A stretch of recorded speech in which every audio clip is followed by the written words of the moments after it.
কারাগারে ৩ বছর, ১০০রও বেশি মামলা, শত প্রতিকূলতার মাঝেও বারবার সংবাদের শিরোনামে পাকিস্তানের সাবেক প্রধানমন্ত্রী ইমরান খান। সম্প্রতি অসুস্থতার কারণে পাকিস্তানের সুপ্রিম কোর্ট তাকে কারাগার থেকে হাসপাতালে স্থানান্তরিত করার নির্দেশ দিয়েছে। কিন্তু ক্ষমতা হারানোর পর থেকেই একের পর এক মামলায় কেন জর্জরিত ইমরান খান? চলুন জেনে নেওয়া যাক তার বিরুদ্ধে থাকা প্রধান কয়েকটি মামলার বিস্তারিত।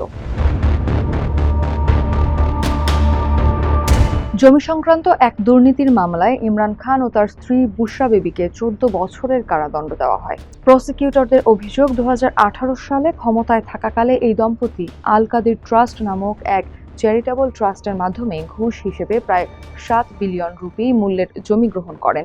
কর্তৃপক্ষের দাবি, ব্রিটেনে অর্থ পাচারের দায়ে অভিযুক্ত এক প্রপার্টি ডেভেলপারকে সুবিধা দেওয়ার বিনিময়ে তারা এই জমি পেয়েছিলেন। যুক্তরাজ্য থেকে অর্থ পাচার তদন্তের অংশ হিসেবে পাকিস্তানে ফেরত পাঠানো ১৯০ মিলিয়ন পাউন্ড ওই ডেভেলপারকে ফিরিয়ে দেওয়ার ব্যবস্থা করার অভিযোগ রয়েছে ইমরান খানের বিরুদ্ধে।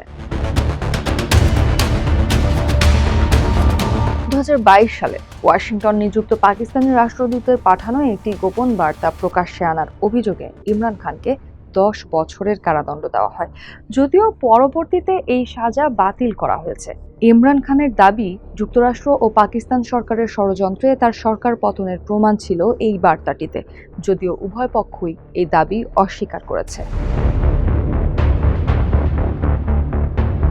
তোষাখানা মামলায় অভিযোগ ওঠে, প্রধানমন্ত্রী থাকাকালে ১৪০ মিলিয়ন রুপির বেশি মূল্যের উপহার বেআইনিভাবে বিক্রি করে দিয়েছেন ইমরান খান ও তার সহযোগীরা। এসবের মধ্যে পারফিউম, হীরার গহনা এবং ৭টি দামি ঘড়ি, যার মধ্যে একটির মূল্যই ছিল ৮৫ মিলিয়ন রুপি। ইমরান খান জানান তিনি নিয়ম মেনে এগুলো কিনেছেন, তবে সরকারের দাবি তার সহযোগীরা তা দুবাইয়ে বিক্রি করেন। এ মামলায় ২০২৩ সালে ৩ বছর এবং ২০২৪ সালে ইমরান খান ও বুশরা বিবিকে ১৪ বছরের কারাদণ্ড দেওয়া হয়। বর্তমানে রায়ের বিরুদ্ধে আপিল বিচারাধীন থাকায় সাজাটি স্থগিত রয়েছে। ২০১৮ সালের জানুয়ারিতে এক গোপন অনুষ্ঠানে বিবাহ বন্ধনে আবদ্ধ হন ইমরান খান ও তার তৃতীয় স্ত্রী বুশরা বিবি।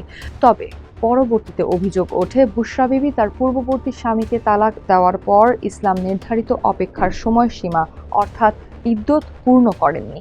এই অভিযোগে ২০২৪ সালের ফেব্রুয়ারিতে বিচারিক আদালত তাদের ৭ বছরের কারাদণ্ড দেয়। তবে ঘটনাটি নতুন মোড় নেয় একই বছরের জুলাইয়ে, যখন অন্য একটি আদালত সমস্ত অভিযোগ খারিজ করে ইমরান খান ও বুশরা বিবিকে সম্পূর্ণ খালাস করে দেয়।